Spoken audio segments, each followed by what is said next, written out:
usually try to have a bit of fun with it at Absolutely. the same time. Yeah. Bit of old street racer. But do you find it hard to get people to engage with conversations about thought? I came across this quote which said, great minds discuss ideas, average minds discuss events, and small minds discuss people. Do you find as a storyteller people find it hard?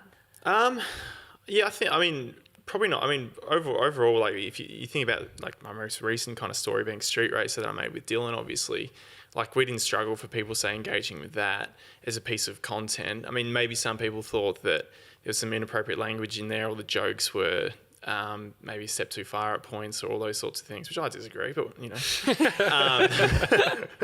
But I mean, overall, with the stuff that I create, generally not. I think it's more generally in the kind of person-to-person conversations and just kind of society at large. But also, I mean, I'm only 28.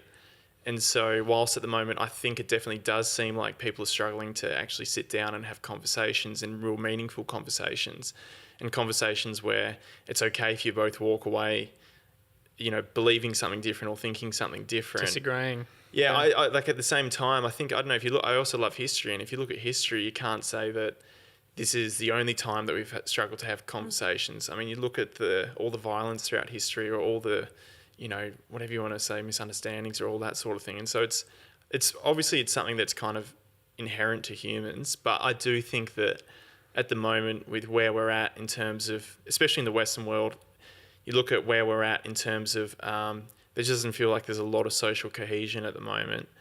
And, you know, a lot of that has come about because we're in a new time. You know, you look at the change that's, you know, social media's only been around for 10, 15 years, but really probably only playing a huge role in the last 5 to 10. And so I guess as people, we're still kind of trying to evolve and figure out how do you have those conversations. And unfortunately, probably, you know, the technology and other things have probably sent us in a negative direction, I think. Why do you think people, either of you, why do you think people prefer and are more comfortable talking about people and events as opposed to ideas? I think it's easier to talk about people because ideas are dangerous and they're scary. Sure. And also ideas take heavy lifting to think, you have to critically think, like, you have to be open-minded to go, what do I think about that, you know? Whereas people, you can quickly decide whether you like someone or not, and therefore whether they're worth listening to. And there's also, you know, you can go someone, they're on my team, they might be Christian, so therefore I'm going to listen to them because they're Christian. They might be saying something completely terrible, you know, but because they're Christian, you might decide to listen to them, or vice versa. You know, they might be, they might have an atheist background, or they may be LGBTQ or whatever it is. And often I think it's easier to look at the category the person sits into rather than actually going, hold on, let's just consider their idea and have a meaningful dialogue about that. So I think it's both easier and probably less scary to probably just talk about or judge the person rather than talk about or judge the idea.